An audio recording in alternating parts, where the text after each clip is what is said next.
संतप्त मानस शांत हूँ जिनके गुणों के गान में, बेबर्धमान महान जिन बिचरे हमारे ध्यान में।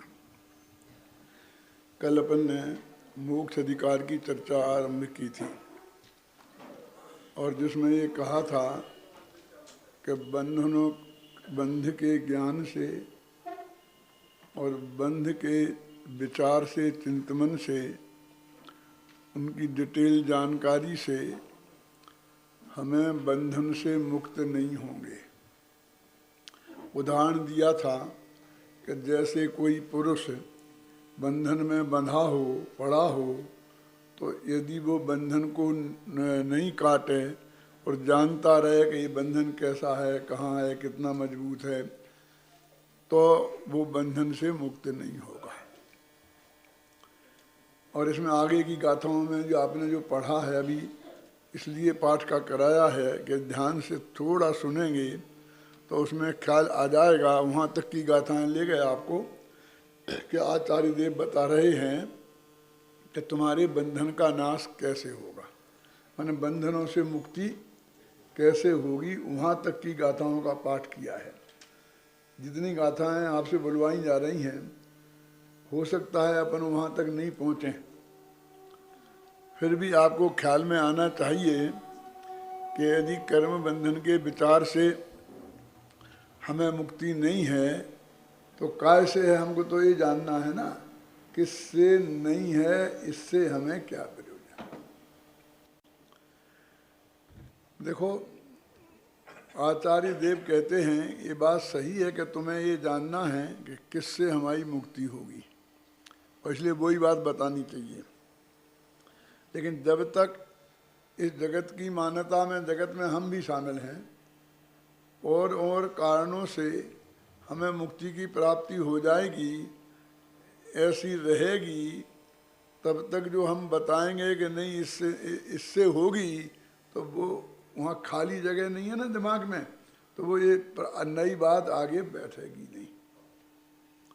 आप एक कुर्सी पे बैठे हैं और हम वहाँ गए, हमने कहा नमस्ते किया और आपने कहा आइए आइए पंडित जी बैठिए, हम क्या करेंगे बोलिए? कोई दूसरी कुर्सी नहीं है, आप एक कुर्सी पे जमे हुए हैं और हमसे कह रहे हैं कि आइए आइए बैठिए, और हमारे पास एक ही उपाय है कि हम जमीन पे बैठ जाएं पालथी मार के। क्यों? नहीं तो खड़े ही रहेंगे ना। यदि जमीन पे नहीं बैठ सकते हैं, इस पोजीशन में नहीं हैं, तो खड़े ही रहेंगे ना। और जब बहुत आग्रह वो करेंगे कि नहीं बैठते, बराजिए ना, बैठते क्यों नहीं हैं, तो हम यही कहेंगे कहाँ बैठे, ये जगह बताओ ना। ऐसे ही अंदर में एक मान्यता बैठी हुई है, उस पर कुर्सी पे जमी हुई है। कौन सी पे? कि मोक्ष प्राप्ति की में। और उसमें बहुत हो सकती हैं, व्रत से, उपवास से, दान से, तीर्थ यात्रा से, और उन बहुत बहुत चीज़ों से हमें मुक्ति की प्राप्ति होगी, ऐसी मान्यता अंदर में जमी हुई है। तो जब वो मान्यता से एक कुर्सी खाली नहीं होगी, तब तक हम जो नई बात बताएंगे वो अंदर उसे बैठने को जगह नहीं मिलेगी। इसलिए हम पहले थोड़ा सा ये बताते हैं कि किस किस से मोक्ष की प्राप्ति नहीं होगी। हम तो 2-3 गाथाओं में ही घबरा गए। आचार्य देव कहते हैं कि हमने तो बहुत बातें छोड़ दी, तुमसे ये नहीं कहा कि व्रत से, उपवास से, हैं, क्रियाकांड से, दान से, क्योंकि हम ये मान के चल रहे हैं कि तुम समय सार के पढ़ते पढ़ते मोक्ष अधिकार तक आ गए हो, तो उनसे मुक्ति प्राप्ति नहीं होगी। ये बात आप बहुत अच्छी तरीके से समझ गए हो, इसलिए हमने इतनी लंबी कहानी नहीं कही। हम तो सिर्फ ये कह रहे हैं कि जो अत्यंत नजदीक का है, वह जिसे छोड़कर सीधे आत्मा में जाना है ना। जब हमें आत्मानुभूति करनी होती है तो पहले होती है देशना लब्धि, और फिर प्रायोगिक के बाद करण आ जाती है। दो की तो हम बातें नहीं करते हैं, सेवसम लब्धि और विशुद्धि लब्धि की, क्योंकि यदि तुम उन वे लब्धियां नहीं होती तो तुम यहाँ आते ही नहीं, है ना। विशुद्धि लब्धि नहीं होती तो यहाँ आते ही नहीं, और क्षयोपशम लब्धि नहीं होती तो तुम्हारी समझ में कुछ आता ही नहीं। बुद्धों की तो हम बातें ही नहीं करते हैं। अब तीसरी देशना लब्धि, अब हमें देशना लब्धि मिली, अब हम स्वाध्याय भोजन तीनों से हो सकती है, देव से, शास्त्र से, गुरु से। इसको मैं लंबाऊंगा नहीं। भगवान के समोषण में दिव्य धुनी कर रही हो तो उससे बढ़िया महाभाग्य तो हमारा किसी का कोई हो ही नहीं सकता है, वो देशना मिल जाए तो। और कोई सदगुरु मिल जाए और उनके द्वारा वो हमें तत्व ज्ञान की देशना मिल जाए तो भी महाभाग्यशाली हैं।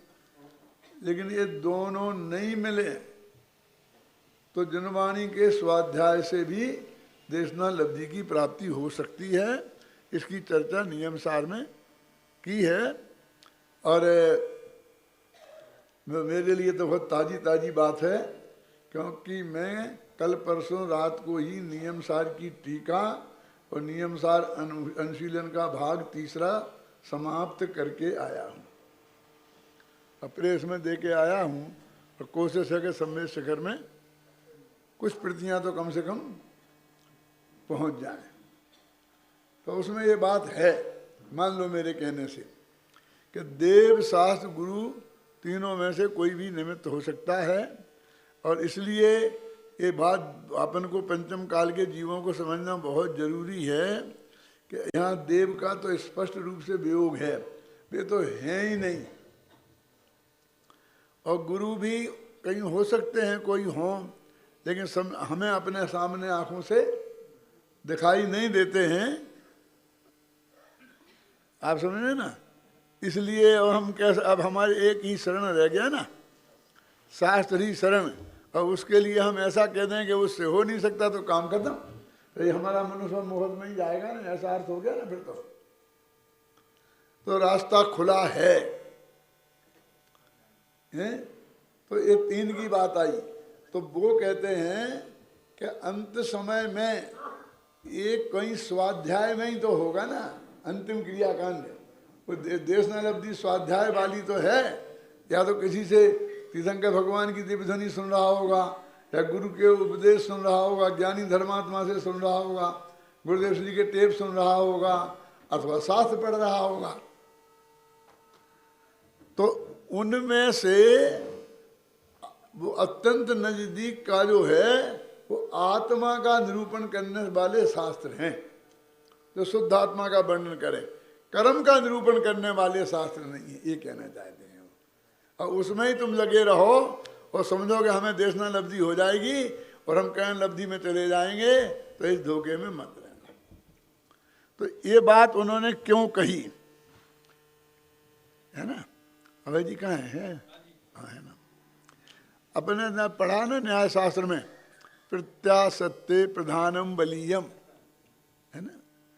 माने एक नियम ऐसा होता है कि हम कोई बात कर रहे हैं तो जो आगे की बात आएगी, या तो वो जो प्रत्यासत्ति माने नजदीक की कोई बात है उससे आएगी, और या फिर मेन टॉपिक से आएगी।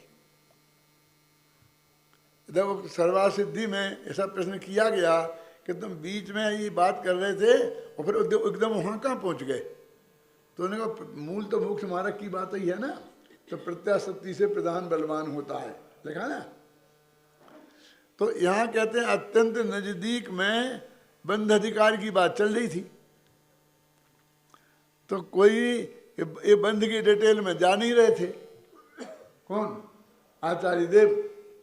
तो किसी के मन में ये हो जाए कि बंध के डिटेल में क्यों नहीं जाते हैं, लगो रहो ना लेन से, पूरा घुमरसार पढ़ लो और फिर चाहो तो सचखंडागम पढ़ लो।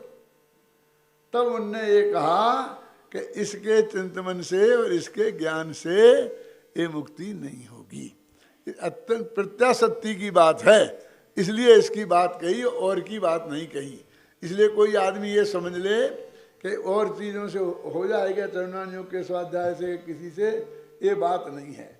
यदि इससे कोई ज़्यादा नज़दीक है तो वो सिर्फ अध्यात्म शास्त्र हैं, शुद्धात्मा की सीधी बात करने वाले हैं, बस और कोई नहीं है। अंत में तो उससे भी कहेंगे कि सविकल्प ज्ञान से कुछ नहीं होगा, निर्विकल्प में जाना पड़ेगा। अभी उसके पहले नजदीक करुणान योग का स्थान है। मैंने कहना चाहता हूं कि करुणान योग की महिमा है इसमें, करुणान योग का अपमान नहीं है, क्योंकि बाकी की चीजों को तो काफी पीछे डाल दिया ना। वो अनुभूति तो हो ही नहीं सकते, शुद्धोपयोग तो हो ही नहीं सकते, तो उसके कोई नजदीकी तो रहेंगे ना। इसलिए उन्होंने ये कहा कि बहुत यदि इसी कर्म बंधन की बात ही सोचते रहते हो तो क्यों सोचते हो कि यहाँ समय सार तो शुरू यहाँ से होता है। बंध कहा एते तेन विसंवादनी होई। क्या भाई साहब आत्मा बंधा है कि नहीं बंधा है, उसकी बात तो 14वीं गाथा में करेंगे, फिर बंधाधिकार में करेंगे। लेकिन पहले ही कहते हैं कि मैं तुम्हें एकत्व भक्त भगवान आत्मा की बात सुनाऊंगा, और उसमें ये आत्मा तो कर्मों से बंधा है ना, कि ये बंध की कहानी ही झगड़ा पैदा करती है। बस वो ये जवाब नहीं कि बंधा है कि नहीं बंधा है, कि तुम बंधी बात ही कहां से लाए, अब सगुन की बात क्यों करते हो। ये बंध की जो कथा है वो भी भगवान आत्मा के एकत्व में विघन करने वाली है। ये जैन दर्शन भेद का विज्ञान है, और समय सार शास्त्र भेद विज्ञान का शास्त्र है। देखो इसमें जीवाधिकार में सारी दुनिया को हमने 2 भागों में बांटो, दुधा कृत्य आएगा ना भी, जिस भांति प्रज्ञा छेनी से पर से विभक्त किया इसे, उस भांति प्रज्ञा छेनी से ही अरे ग्रहण करो इसे, आएगा ना। तो प्रज्ञा रूपी छेनी से हमें पर से विभक्त करना है, फिर बाद में ग्रहण करने की बात आएगी। तो उनने एकत्व विभक्त भगवान आत्मा को समझाने की प्रतिज्ञा की थी। एकत्व माने अपने में अखंड, और विभक्त माने पर से जुदा। हमारी क्या आदत है कि अपने में जो अखंड हैं उनमें तो हम भेद डालते हैं, और जो पर से जुदे हैं उनके साथ एकत्व स्थापित करते हैं। उल्टी बात हो गई ना। तो पर के साथ एकत्व स्थापित करने वाला सद्भुत व्यवहार ने, और निज में भेद डालने वाला सद्भुत व्यवहार ने, और इसलिए उन्होंने दोनों ही व्यवहार ने की छुट्टी कर दी। हमें एकत्व भक्त भगवान आत्मा को समझना है। तो कहते हैं भैया देखो हमारा पर से एकत्व है, और इसको हमें भिन्न जानना है, तो उसका अर्थ क्या। कहते देखो 4 बातें हैं, ध्यान से सुन लेना, बहुत संक्षेप में कहूँगा आगे, कि 4 बातें हैं, एकत्व, ममत्व, कर्तृत्व और भोक्तृत्व। अध्यात्म कहता है कि ये मैं हूँ और ये मेरा है। अध्यात्म में दोनों का एक ही अर्थ होता है। हम दुनिया में भेद डालें कि रूमाल तो मेरा है, क्यों, और आत्मा मैं हूँ, क्योंकि तुमने इसे मेरा कहा तो हम तो यही मानेंगे कि तुमने ये माना है कि ये मैं हूँ। एकत्व और ममत्व समझेंगे ना, इन दोनों को वे एकत्व भगवान वाली बात है ना, वो इसमें लेते हैं। तो उनने 66 गाथा, 66 नहीं 68 गाथाओं में शुरू में जीवाधिकार में सिर्फ इतना समझाया, कितना, कि ये जो पर पदार्थ हैं और पर पदार्थ से लक्ष्य से उत्पन्न होने वाले रागादि भाव हैं, और जिनके लक्ष्य से विकल्प की उत्पत्ति हो, वे सब गुण भेद, पर्याय भेद, वे सब प्रदेश भेद, वो सब मैं नहीं हूं और वे मेरे भी नहीं है। बस इतनी सी बात मैं 68 गाथाएं लगा दी, बस इससे ज़्यादा कुछ नहीं है। यदि आपको इतनी बात समझ में आ गई तो फिर 68 गाथाओं के चक्कर में पड़ने की जरूरत नहीं है, बस पर्याप्त है। कितनी, क्या भाई बोलो प्रदीप भाई, कितनी आना कि हम मैं नहीं हूं और ये मेरे नहीं है। कौन कौन? पर पदार्थ, उनके उत्पन्न, उस लक्ष्य से उत्पन्न होने वाले मोह राग द्वेष के परिणाम, और जिनके लक्ष्य से विकल्प पैदा होता है, ऐसे प्रदेश भेद, गुण भेद, पर्याय भेद, ये सब शास्त्रीय भाषा में बोलते हैं, न्याय की भाषा में, ये पर्यायर्थिक न्याय के विषय हैं, इसलिए इनकी नाम पर्याय संज्ञा है। पर्याय से जुदे, पर्व पर्याय से जुदे। भगवान आत्मा में ये सब कोई नहीं है। ये आत्मा इन रूप नहीं है और इनका स्वामी नहीं है, और ये आत्मा के स्वामी नहीं है। पर इतनी बात उन्होंने जीवा जीवाधिकार में समझाई। फिर इनका कर्ता और भोक्ता भी आत्मा नहीं है, बस इतनी सी बात कर्ता कर्म अधिकार में बताई। 144 गाथा पूरी हो गई। क्यों? याद रहेगा? बहुत सरल कर दिया है। एक गाथा से लेके 144वीं गाथा तक क्या बताया है कि ये जो चीजें गिनाई मैंने अभी, ये मैं नहीं हूं, मैं इनका स्वामी नहीं हूं, मैं इनका कर्ता नहीं हूं, और मैं इनका भोक्ता नहीं हूं। बस इतनी सी बात समझाई। तब उन्होंने कहा ये सब है कि भाई देखो, ये पर पदार्थ ये कुछ नहीं, अपन नहीं है। ये बात ठीक है, आपने कह दी, वो तो हमने मान ली। लेकिन देखो, पर में भी बहुत कुछ आदमी अच्छे होते हैं, ऐसे बोलते नहीं, पर मुसलमान मुसलमान तो मुसलमान है, ठीक नहीं, ठीक नहीं। तो लोग कहता है देखो भैया, अच्छे आदमी का ठेका हिंदुओं में ही, जैनियों में ही नहीं है, मुसलमानों में भी कई आदमी बहुत अच्छे होते हैं और नालायक भी होते हैं, और अपने जैनियों में भी। घबराना नहीं। क्यों? सभी तो अच्छे नहीं होते ना, नहीं हो सकते ना, ऐसा बोलते हैं ना।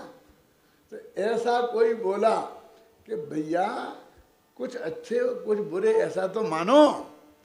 तो उन्होंने पुण्य पाप अधिकार में ये बताया कि भैया जो अपना नहीं है, उसमें अच्छे बुरे का भेद करने से क्या प्रयोजन है? जिनसे अपने 4 प्रकार का संबंध नहीं है और कभी होने वाला नहीं है, जिनके साथ हमारे बीच में वज्र की दीवार है। क्यों?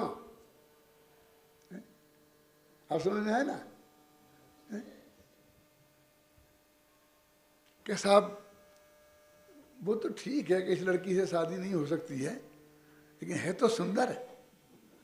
कि जब हो नहीं सकती है, नक्की हो गया कि उसकी हो गई, तो फिर वो सुंदर है कि कुरूप है, इससे तुझे क्या प्रयोजन है, मुझे बता। क्यों? किसी लड़के को, लड़का लड़की पर रींझ गया और उसने पूछा किसी से, तो उसने बताया कि इसकी परसों ही फेरे पड़े हैं। तो उसका दिमाग हट जाना चाहिए ना कि अब कुछ संभव नहीं है। फिर भी क्या है तो खूबसूरत, अच्छा बताओ तो किनकी लड़की है, कोशिश करके देखेंगे, तो उसका क्या मतलब है? सीधा जेल में जाएगा ना। उसे बंधन होना चाहिए ना कि एक लोक की व्यवस्था को खंडित करने वाला व्यक्ति है, इसके परिणाम बहुत खोटे हैं। एक खोटी निगाह मानोगे कि नहीं मानोगे आप? तो ऐसे ही जब हमने वज्र की दीवार खड़ी कर दी परद्रव्यों में, और कोई संबंध हो ही नहीं सकता, और फिर एक किसी तरीके का उनमें अच्छे बुरे का भेद करता है, तो इसकी निगाह खोटी है, इसे जेल में डालो। तो कहते हैं पर्व पदार्थों में और भावों में, पदार्थों में भी और भावों में भी अच्छे बुरे का भेद करना ये समझदारी का काम नहीं है। सिर्फ इतनी सी बात 20 गाथाओं में पुण्य पाप अधिकार में समझाई। अब अपनी 100 कितनी हो गई? 64 गाथाएं निपट गई। इससे ज्यादा नहीं है उसमें कुछ। ये बात में हमारा माथा यदि क्लियर है तो बिल्कुल निश्चिंता मत करना कि तुम समय सार पढ़ने की प्रेरणा देने आए हो कि नहीं पढ़ने की प्रेरणा देने आए हो। क्यों? अरे तुम्हें सहज सरल मार्ग बता रहे हैं और तुम हम पे आरोप लगाते हो। हैं? अब देखिए, फिर आया आश्रव अधिकार, पुण्य पाप की बात। उसने क्या बताया कि देखो भैया, ये पुण्य पाप है ना, ये आत्मा नहीं है, ये आश्रव के भेद हैं। पुण्याश्रव और पापाश्रव। और आश्रव तो तुम जानते ही है, आश्रव दुख कार घनेरे, बुद्धि बनते तने नेरे बेरे। कि आश्रव बहुत घना दुख देने वाले हैं। उनने ऐसा भेद नहीं किया कि पुण्याश्रव के पापाश्रव, है ना, लिखा ना, आश्रव दुख कार घनेरे, पुण्य पाप अधिकार के तत्काल बाद।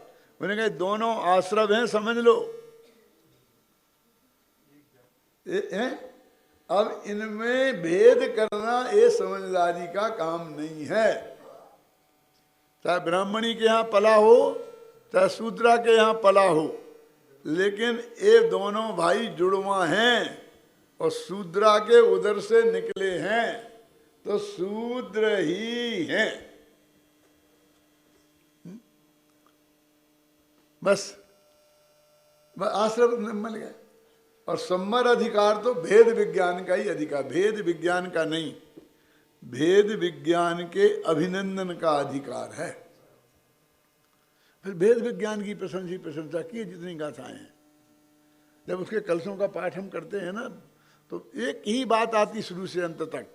कई दफे मैंने बहुत कराया लोगों को, क्या वो बस भेद विज्ञानता सिद्धा, सिद्धा एकल केचना, तस्सै भाव तो बद्धा, बद्धा एकल केचना। जितने जीव आज तक मोक्ष में गए हैं वो सब भेद विज्ञान से गए हैं। जितने संसार में रखड़ रहे हैं वो सब भेद विज्ञान के अभाव से। मैं भेद विज्ञान का अभिनंदन किया है, कभी सोचा भी नहीं हो। हम तो समझते हैं किसी व्यक्तियों का अभिनंदन समारोह होता है, लेकिन समय सार में अमृतचंद्र ने लिखा है, हेडिंग पढ़ना, भेद विज्ञान की पहली जो गाथाएं शुरू होती है ना, कौन सी, 181, 82 और 83, उसके ऊपर लिखा है अब भेद विज्ञान का अभिनंदन करते हैं, ऐसा लिखा है। भेद विज्ञान के अभिनंदन का अधिकार है और पूरे भेद विज्ञान का अभिनंदन किया है।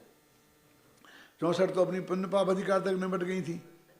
अब ये 81 से शुरू हुई तो आश्रव अधिकार कहाँ तक चला, 80 तक, है ना। वही क्या जाएगा बोलिए। अब कि इन्होंने भेद विज्ञान का अभिनंदन किया, अब उसके बाद में क्या आता है, निर्जराधिकार। तो निर्जराधिकार में कुछ आचार्य को कहने को बचा ही नहीं था। ये तो उनकी स्टाइल है नहीं कि निर्जरा कितने प्रकार की होती है बताने लग जाए, 57 प्रकार की होती है उसके भेद गिनाने लग जाए, क्यों, है ना। तो बस वहां से शुरू करी कि सम्यक दृष्टि के कर्म भी भोग भी निर्जरा के हेतु हैं। अरे क्या कह रहे, ज्ञानवंत के भोग निर्जरा हेतु हैं और अज्ञानी को वही कर्म फल देतु हैं। यह अचरज की बात ये नहीं आवई, पूछे कोई शिष्य गुरु समझाए। वो यही समझाने में बैठ गया और न्याय से युक्ति से उन्होंने बराबर इस बात को सिद्ध कर दिया कि ज्ञानी जो भेद विज्ञान वाला है उसके तो कुछ भी करे वो निर्जरा हो। मैं थोड़ा आइडिया कल दिया था ना कि हम शुद्धोपयोग से निर्जरा होती है तो मानते ही हैं, लेकिन शुद्ध परिणति के मामले में जरा हम चुप रहते हैं। लेकिन लिखी है ना कि सम्यक दृष्टि श्रावक वीरता अनंत वियोजक, ये सूत्र है तत्वा सूत्र का। गोमठ सार में गाथा भी ऐसी है। ये 11 स्थान हैं जिनकी असंख्य गुणी निर्जरा होती है। अब कुछ और होगी, थोड़ी कम ज़्यादा होती होगी तो करणानी योग वालों से समझ लेना, कुछ झगड़े में नहीं पड़ना। मतलब निर्जरा होती है, मुझे तो सिर्फ इतना करना है, क्यों, सम्यक दृष्टि के निर्जरा होती है। तो किस काल में होती है, कल मैंने थोड़ा आइडिया दिया था ना, इतने प्रकृतियों का बंध रुक जाता है 41 का।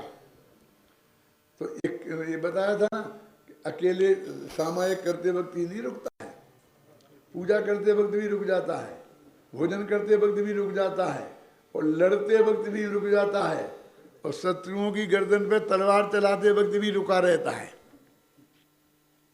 है ना। बस ये बताना चाहते हैं कि वो जो असंख्य गुणी जो भी लिखा ना, असंख्य गुण निर्जरा, वो जो निर्जरा होती है वो चौथे गुण स्थान में हर एक अवस्था में होती है। इसे क्या सिद्ध हुआ कि बाहर की क्रिया से उसका कोई लेना देना नहीं है, तो अंदर में उपयोग भी शुद्ध नहीं है, तो वो जो शुद्ध परिणति है उसी से तो हो रही। अब 5वें गुणस्थान वाले की लगा लेना, तो 6वें की लगा लेना, ठीक है ना दिनेश भाई। अब ये कर्णान योग में चौथे में ठीक बैठ रहा है कि नहीं बैठ रहा है? चालू है, कोई बात नहीं है, 5वें से हो जाएगी। टोडरमल जी ने उसमें ऐसा प्रश्न किया है कि तुमने ये 11 स्थान बताए हैं, तो तुम बता रहे हो कि चौथे में भी होती है, तो किससे ज्यादा? तो उन्होंने लिखा ना भद्र मिथ्या दृष्टि से, तो निर्जरा तो होती, इतना तो सिद्ध हो गया ना, है ना। क्या एक टोडरमल जी ने लिखा है उसमें। अब मेरे कहने का 5वें पर उदाहरण ले लें। अब 5वें गुण स्थान वाला एक जीव है, वो भी गृहस्थ है ना, बाल बच्चों वाला है ना, और उस पर कोई आक्रमण करेगा तो वो क्या करेगा? विरोधी हिंसा होगी कि नहीं होगी उससे?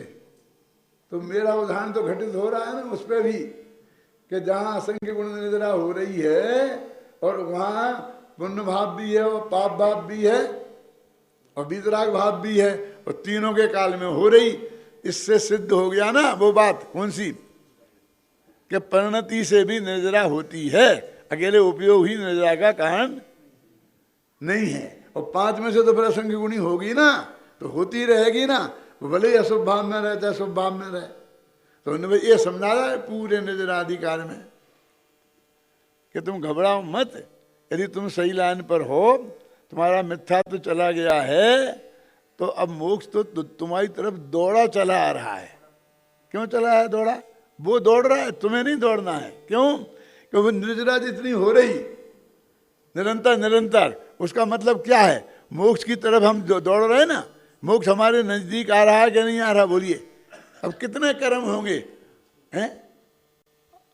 आमद थोड़ी, खर्च घनेरा, यह लक्षण मिट जाने का है। क्यों आता कि नहीं आता?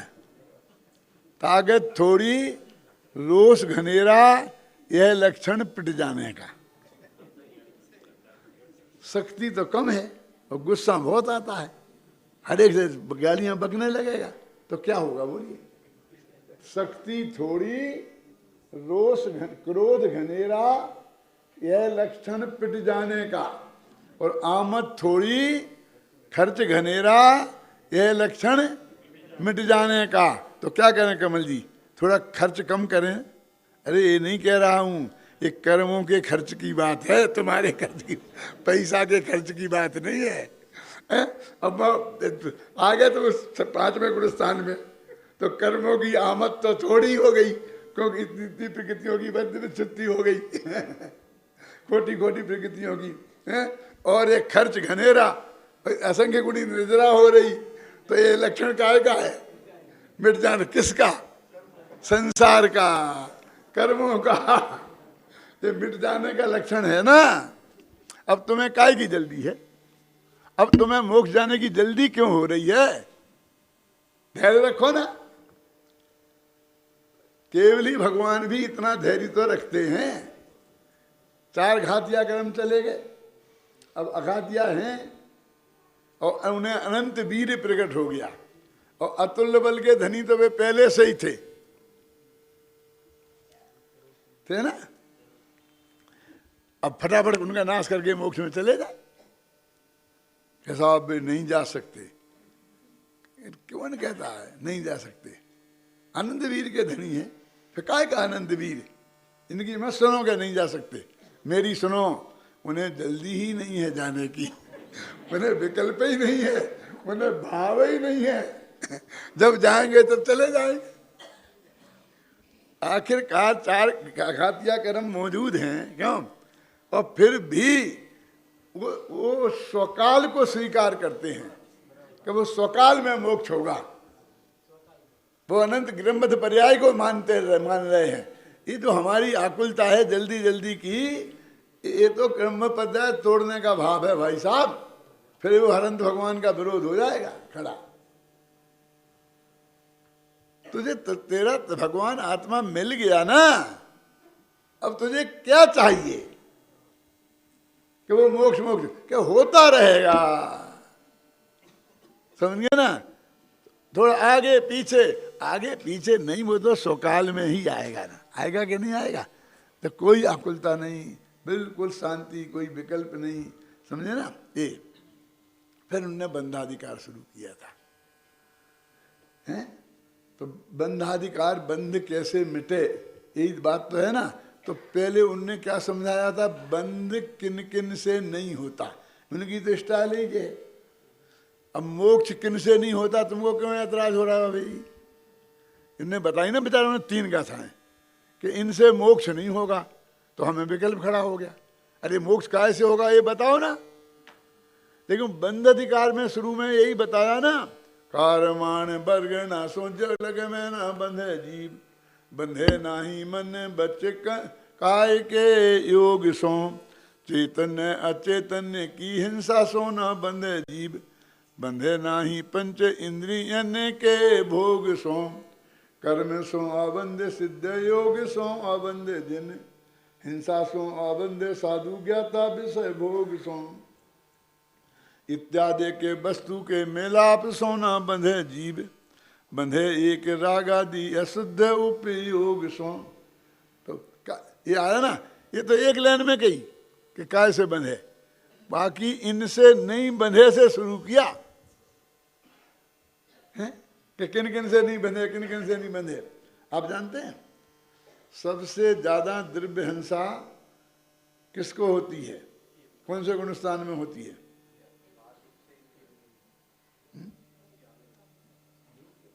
अनंत भगवान को आप सोच भी नहीं सकते हैं। द्रव्य हिंसा ऐसा है कि जब तक केवल ज्ञान नहीं होता है तब तक औदारिक शरीर रहता है। औदारिक समझते हैं शरीर ये अपना जैसा, जब केवल ज्ञान हो जाता है तो शरीर परम औदारिक हो जाता है। तो औदारिक शरीर में अनंत जीव होते हैं, निगोदिया भी हो सकते हैं, कदाचित त्रिश भी हो सकते हैं, और परमोदारक में एक भी जीव नहीं होता। तो वो औदारिक से परमाणुदारक होता है तो वो सब जीव का मोक्ष हो जाता है। मोक्ष हो जाता है ना, उनसे आत्मा मुक्त हो जाता है समझे ना। ये सब शास्त्र की बात है, ये सब करुणानिधि योग में लिखा है, हैं? इससे मतलब अपन को हिंसा से नहीं बचना चाहिए ऐसा मैं नहीं कह रहा हूं, लेकिन आकुलता नहीं करना चाहिए। ये आचार्य कहते हैं कोई किसी बात की आकुलता नहीं करना चाहिए, शांत भाव से। अभी ये अपन आ गए यहाँ पर मोक्ष अधिकार बंद, उनने बंध अधिकार में ये बात बताई, तो उन्होंने कहा तुम बताओ मुझे काय से छूटेंगे, तो उन्होंने कहा इनसे नहीं छूटोगी। ये 2-3-4 गाथाएं इस बात की हैं क्या, क्योंकि हम जहाँ जहाँ उलझे हैं वहाँ वहाँ से उन्हें हमें हटाना है। तो वास्तव में हम सब जगह से तो क्रिया कांड से तो हटे आए हम, क्योंकि वहाँ बोल के आए थे क्रिया कांड से ना मिले यह आत्म अभिराम, और ज्ञान कांड से सुलभ है सहज आत्मा राम। अब हमारे लिए समझ लो कि ये बंद की प्रक्रिया अथवा ऐसे इनमें ही हमारा उपयोग उलझा रहे, तो वो कहते हैं भाई इनसे भी अपने उपयोग को हटाओ। बस इतनी सी बात है, उनको ये कहना था, इसलिए उन्होंने ये बात कही। इन गाथाओं को पढ़े भैया, इन गाथाओं का पद्य अनुवाद है ना तुम्हारे पास। अब ध्यान से सुनना, इतनी बात मैंने कह दी तो 1.5 व्याख्यान कर दिया, अब उसके बाद सुनना। कोई पुरुष 6 गाथाएं पढ़ना।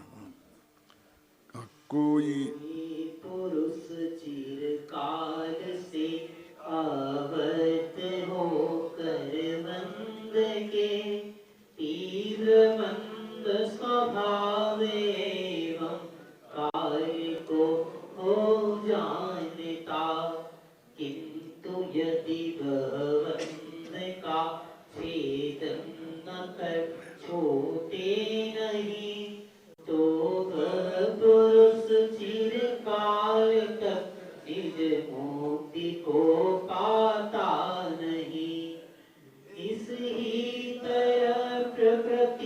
प्रदेश स्थिति मर अनुभाग को जान कर भी नहीं छूटे, शुद्ध हो तब छूटता।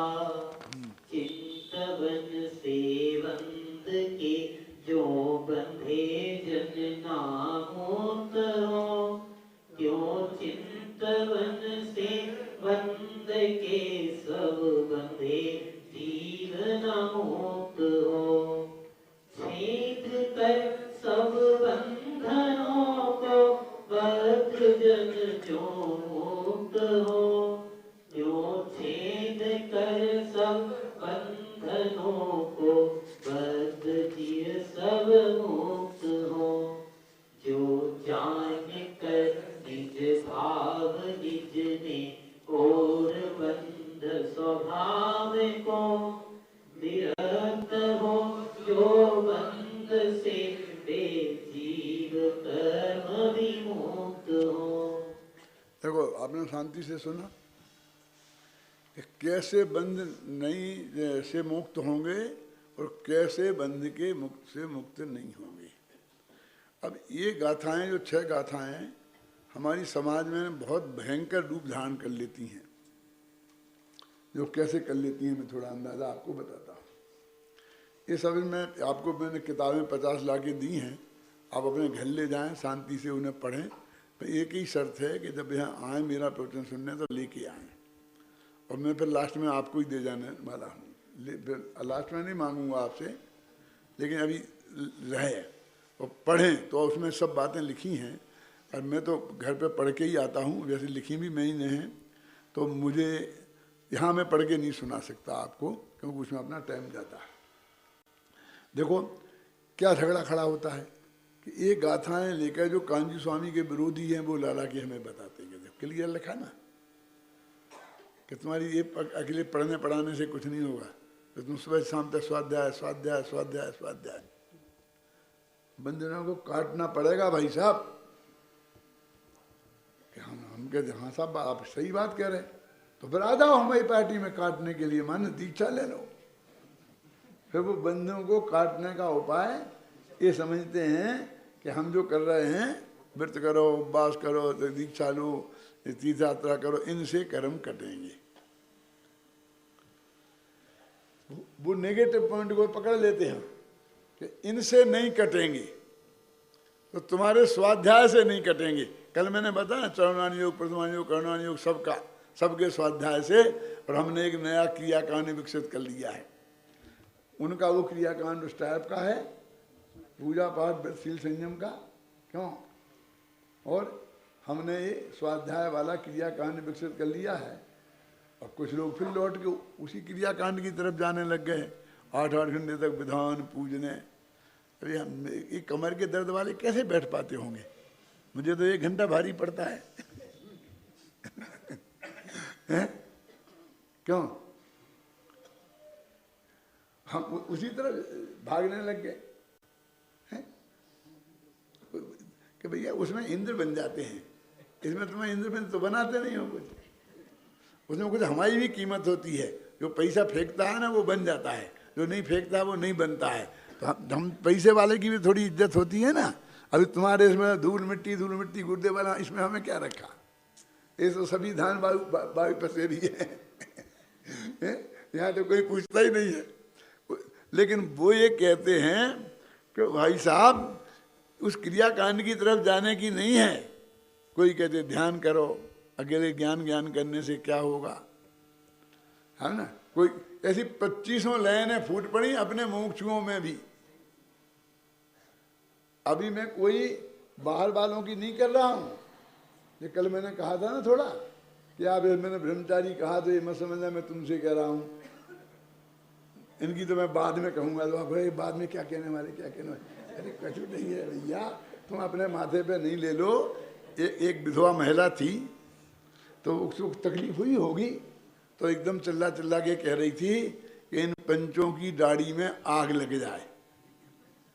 ये पंच होते हैं, दाढ़ी रखते थे पहले बड़ी बड़ी, तो कि पंचों की दाढ़ी में आग लग जा। एक गाली है एक तरह से बुंदेलखंड में, जो महिलाएं बहुत गुस्से में होती हैं तब बोलती हैं, किसी के भी हो। आज आपको भी गाली देनी होगी तो कि तुम्हारी दाढ़ी में आग लग जाए, और हमारी दाढ़ी है ही नहीं, क्या लगेगी। तो एक पंच आया, क्या बोल रही है, फिर दोबारा बोल के बताना कि तेरे को छोड़ के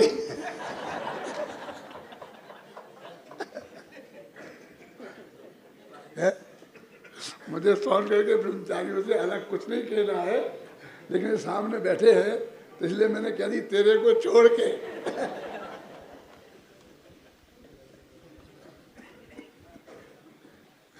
जो भी मैंने वृत्ति और प्रवृत्ति बताई जो अच्छी नहीं है, वो जिसमें हो वो समझ लेना, और जिसमें नहीं हो वो नहीं समझना। मेरा मतलब यह है, सचमुच मैंने किसी के व्यक्तिगत लक्ष्य से बात नहीं कही। गुरुदेव श्री की आज्ञा अपन को यही है, अपन तो मूल तत्व ज्ञान की बात पे रहो। तत्व ज्ञान की बात उसके बिना स्पष्ट नहीं होती है, इसलिए थोड़ा बहुत कभी उदाहरण के रूप में कहना पड़ता है, लेकिन किसी के विरुद्ध कुछ भी नहीं है। हाँ, तो वो जो वे क्या कहते हैं, स्वाध्याय के विरुद्ध जो लोग हैं, वे जांग ठोक के गाथाएं लेके आ जाते हैं कि देखो क्लियर लिखा, तुम्हारे पढ़ने से कुछ नहीं होगा, है तुम्हारे चिंतन से कुछ नहीं होगा, और तुम पढ़ते हो, बैठते हो, विचार करते हो, चर्चा करते हो, इससे कुछ नहीं होगा। हम भी कह रहे हैं ना कि कुछ नहीं होगा, लेकिन वे कहते हैं काय से होगा, और हम जो कहते हैं काय से होगा उसमें मतभेद है ना। तो इसमें क्या कहने वाले हैं, जो अंतिम गाथा की जो 6 पढ़वाई, उसमें अंतिम गाथा की पंक्ति में देखो ये बात है, और आगे तो बहुत विस्तार से है। छठवीं ये गाथा है, जो छठवीं गाथा है ना।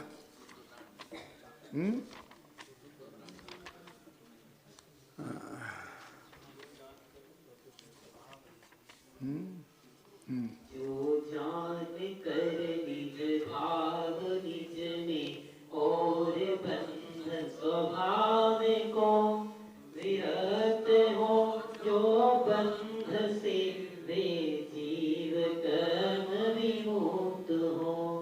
बस ये बंध स्वभाव को जाने और जीव के स्वभाव जाने, और बंध से विरक्त हों और वे जीव मुक्ति पाएंगे। और अब हम तो बात एक कह रहे, इस पे लाना चाहते हैं। वो निरंतर उसके उसमें कर्म की प्रकृतियां गिन रहा था, वहां से हटाकर हम इस पे लाना चाहते हैं, और वो लौट के उस क्रियाकांड पे ले जाना चाहता है। क्योंकि उसमें लिखा ना उदाहरण में, छेदने से मुक्ति हो। तो तुम कर्म को छेद तो नहीं रहे हो, पर कर्म की बातें कर रहे कोरी। अब वे क्या समझ रहे, हम छेद रहे क्या।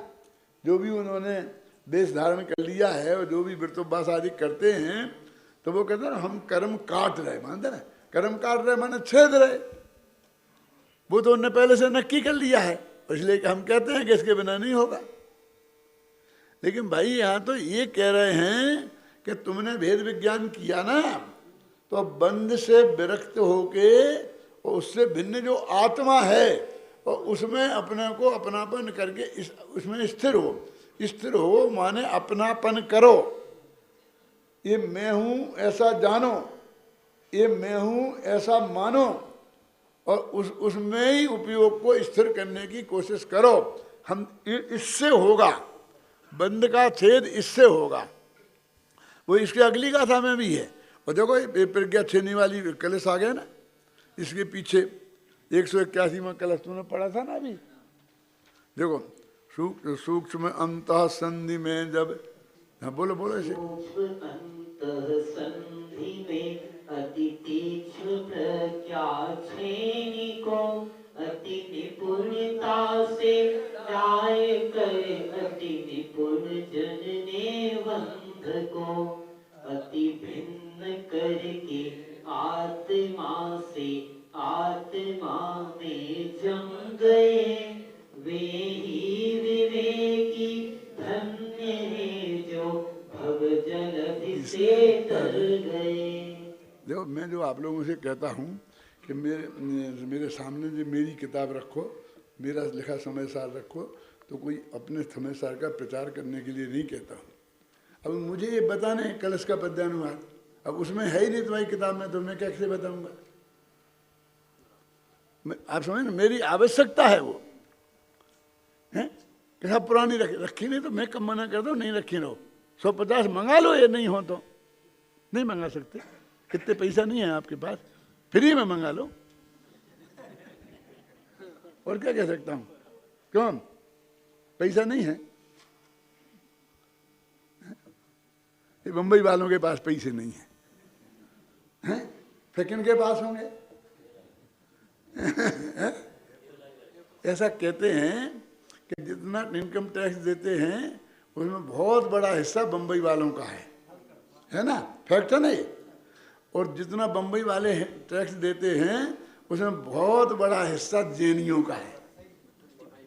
ये सही है? अब बोलो क्या करें? 150 समय सार मंगाने के लिए पैसे नहीं, कि रखने को जगह नहीं है। अरे बारे बात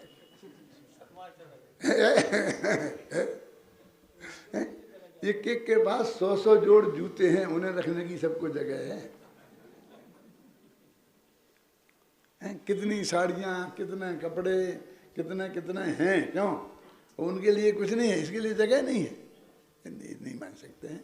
अभी समय हो गया है, अपने बहुत मार्मिक प्रकरण है ये, मुक्ति होने का। बे कह रहे तुम प्रज्ञा छेनी से अलग करके लिखा ना ले कि तुम अंत में अति भिन्न करके आत्मा से किनको, बंध को, और आत्मा में जम गई। भिन्न करके माने कुछ ऐसा करना नहीं है, सिर्फ जानना है, भिन्न तो वे है ही, मानना है और उसमें ही जमना है आत्मा में। इतनी सी तो बात है। हम तो यहां लाना चाहते हैं, वे लौट के फिर उसी क्रियाकांड पे ले जाना चाहते हैं। मैं आपको बोल रहा हूं, ये जानता हूं सब टीवी पे जाने वाला है, फिर भी कहता हूं कि मैं जहां तक जाता हूं ना, बुलाते हैं लोग मुझे कि साहब हमें भी बताओ, हमें भी समझाओ, बात करें, तो जाता हूं तो सब ये कहते हैं कि पंडित जी अंत में तो हमारे पास ही आना पड़ेगा ना, दिगंबर बनना पड़ेगा ना, नग्न दिगंबर, उसके बिना तो मोक्ष नहीं होगा। तो हम क्या कहें? बोलो, आप कहें वो जवाब दे दिया करें कि ये बात तो सच्ची है। क्यों? बिना नग्न दिगंबर दशा धारण किए, बिना मुनि पद धारण किए मोक्ष हो जाएगा? तो वे खुश हो जाते। अरे कुछ लोग कहते आप हमें द्रव्यलिंगी मानते हो। अरे भैया हम कहाँ मानते हैं?